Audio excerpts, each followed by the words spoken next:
Адамдар ушунчалык кирибизби деген сезим болду. Балыктын кандары мына могул кабыктарычы.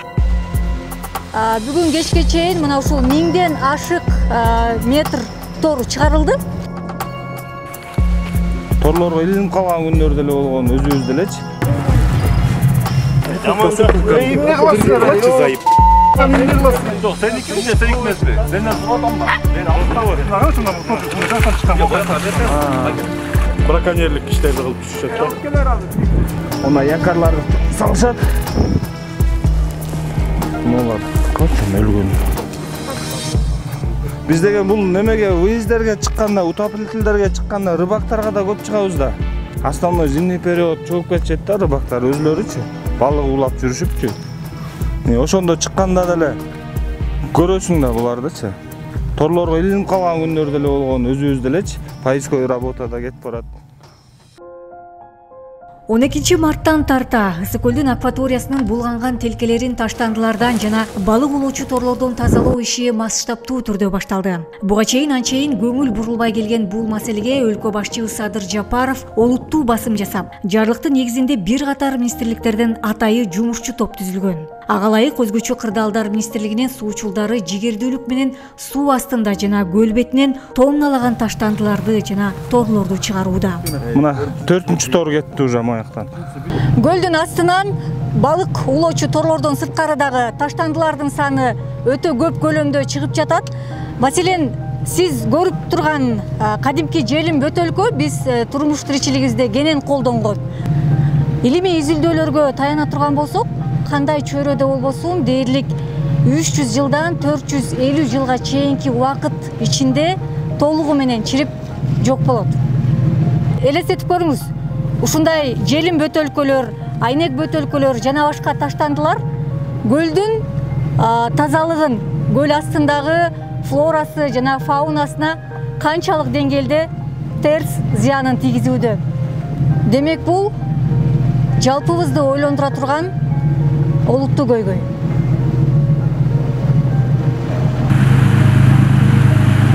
Участок алмаштырган сайын чыгат да андайчы. Анан бир күндө усиленно иштейбиз, участок алмаштырганда. Ошол күнү билбейт да браконьерлер биз келгенибизди. Андан экинчи күнү уже бүт жыйнап коюшат алар. Экинчи күнү таппайбыз да. Анан экинчи күнү ушундай алыска чыгыш керек болуп калат. Адамдар ушунчалык кирибизби деген сезим болду. Көлдүн үстүнөн билинбейт экен, мусоркачы көлдүн астынан кадимкидей жаман болосун да суунун астына. Көзүң жумсаң эле мусорка кармалат да. Бүт эле баклажка, суу, пиво, бүт эле рытып эшкен да. Ошол торлор чогултпай койгон, эскирип кеткен, калып калган, жана өзүңүздөр көргөндөй балыктар калып калып сасып кеткен, чирип.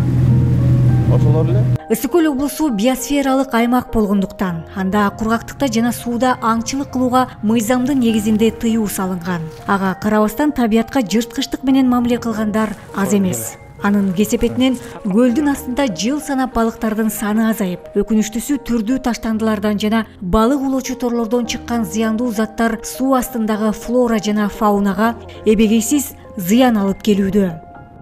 Өзгөчө кырдаалдар министрлигинин суучулдары мына ушул көлдүн ичиндеги таштандылардан жана балык улоочу торлордон тазалоонун бүгүн дээрлик 20 күнүнө жакындап калды. 29 мартка карата бүгүн кечке чейин мына ушул 1000ден ашык метр тор чыгарылды. Ол башка жактан келип жасабайт да. Ошо тургундары бир саналуу десем болот. Бүгүнкү күнгө жаңылбайм да. Буга чейин бир 80%га чейин азайттык. Бирок саналуу ошо балык менен иштеген, мыйзамсыз иштеген браконьерлер дагы деле иш алып барып атат. Мына көрүп атасыздар, мына канча 4-5 министрлик биригип иш алып барсак дагы ушундай иштер болуп атат.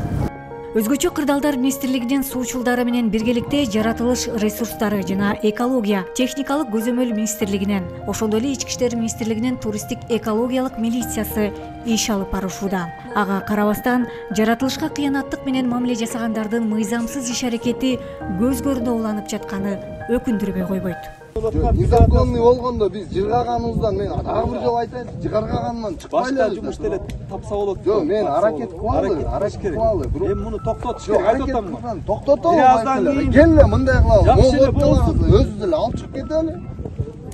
Мына эркекче элечи жигиттер. Бары балык жаңы эле кармалып келген неме да. Анан могул ошол сетка издеген инструменти да. Бул кошка деп коет. Браконьерлик синтетикаларынан түшкөн акуларды кездештирип атабыз бөлжектен.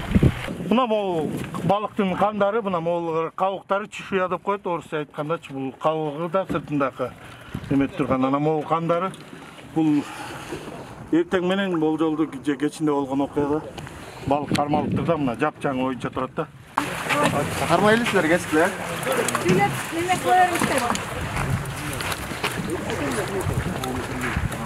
Мен эмне делим кичине эме бар.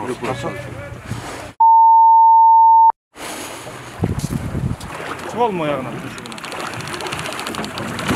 Ой, акырат. Az жөнүндө ырбат алып берип коюшсуң. Ошо бак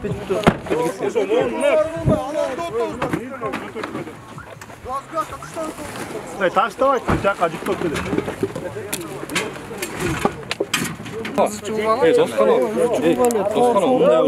Жейке таштап болмайды. Таштабай машинеге салып коюлду. Салсак булар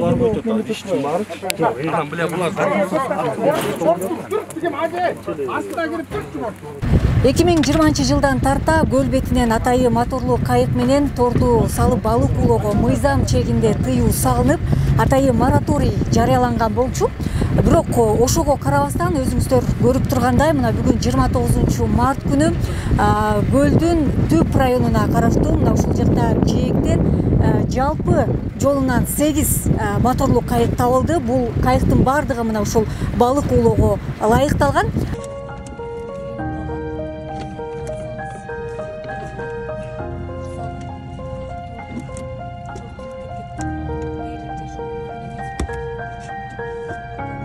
Бүгүнкү күндө 29 мартка караштуу 1100 метр тоор чыкты. Анын ичинде жаңысы да бар, эскилери да бар, балык, салык, өрдөк-пөрдөктөр менен чогуу.